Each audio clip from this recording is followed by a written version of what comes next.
मीरपुर नाम के शहर में तेजस अपनी पत्नी नीरू के साथ रहता था। पति पत्नी दोनों ही नौकरी करते थे। एक दिन तेजस गांव अपनी माँ के पास फोन करता है। हेलो, प्रणाम माँ। जीते रहो माँ, तुम दादी बनने वाली हो। अरे वाह, ठीक है बेटा, मैं कल ही आती हूँ। जब माँ जी शहर पहुंची तो बेटी बहू ने बहुत अच्छे से स्वागत किया। लीजिए माँ जी, चाय। अरे गर्मा गर्म पकोड़े ले आओ माँ के लिए। नीरू रसोई में गई और 2 मिनट में ही पकोड़े ले आई। जी ये लीजिए। बहू जादू से बनाए हैं क्या? अभी तो रसोई में गई थी। यम्मी।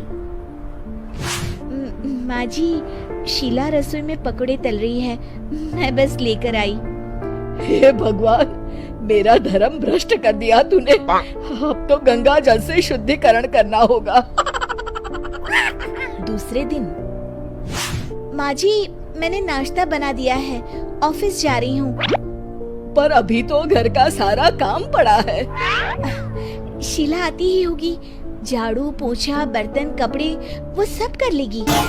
हमारे जमाने में घर का सारा काम हम ही करते थे। जी माँ जी, आप बहुत होशियार हैं, मैं घर ऑफिस दोनों नहीं संभाल पाती। तो जरूरत क्या है घर से बाहर जाकर चाकरी करने की? वैसे भी घर का काम खुद करने से घर में बरकत आती है, समझी? पर माँ जी। पर वर कुछ नहीं, इस महीने की पगार मिले फिर ऑफिस बंद है। हाँ। रात को नीरू तेजस से कहती है, सुनिए जी, माँ जी बोल रही थी कि मैं नौकरी छोड़ दूं। वैसे ठीक ही तो है, अभी तुम्हें आराम की जरूरत है। फिर भी आराम कहाँ, शीला को छुड़ाने के लिए बोल रही थी। तो अब 24 घंटे में इतना काम तो कर ही सकती हो। पर जॉब पसंद है मुझे, घर पर मन नहीं लगेगा। अगले दिन जब दोनों ऑफिस के लिए निकल रहे थे, मेरी तो कोई कीमत ही नहीं है इस घर में। माँ जी, आजकल महंगाई बहुत है, रहन सहन भी बदल गया है। दोनों नौकरी करते हैं तभी ठीक रहता है। अच्छा, तू कहना क्या चाहती है? मेरा बेटा तुझे बिठा के खिला नहीं सकता? तू ही इस घर का खर्च चला रही है, हैं? नहीं माँ जी, मेरा वो मतलब नहीं था। मतलब खूब समझती हूँ, ये बाल धूप में सफेद नहीं किए मैंने। हाँ। अब तो ये रोज का काम हो गया था। तेजस भी रोज की झिकझिक से परेशान हो गया था। एक दिन उसने कहा, नीरू, वैसे भी तुम्हें मैटरनिटी लीव मिलने वाली है, तो अभी से ही छुट्टी ले लो। पर क्या, मेरी सैलरी अच्छी खासी है।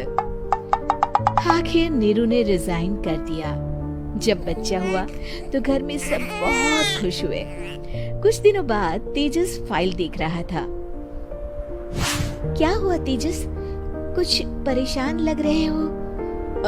हाँ, वो हमारी जितनी सेविंग्स थी वो तो हॉस्पिटल में और छठी के फंक्शन में खत्म हो गई है नीरू।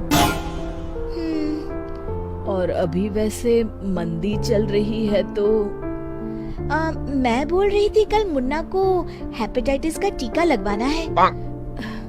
नीरू, क्या पोस्टपोन नहीं कर सकते? नहीं जी, बिल्कुल नहीं। अब तेजस को समझ में आ रहा था कि उससे गलती हुई है। पैसों की कमी का असर घर के माहौल पर भी पड़ रहा था।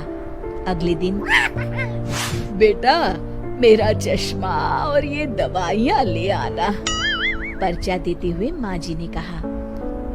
जी। तेजस, मुन्ना के लिए दूध का डिब्बा और डायपर भी ले आना, और ये किराने के सामान की लिस्ट है, इसे भी लाना है। तेजस गुस्से में लिस्ट मरोड़कर फेंकता है और चिल्लाता है, पैसे क्या पेड़ पर उगते हैं? ये ले आना, वो ले आना। अरे पर ये जरूरत का सामान ही है। वो गुस्से में बिना कुछ कहे ऑफिस चला गया। अरे लंच तो ले जाइए।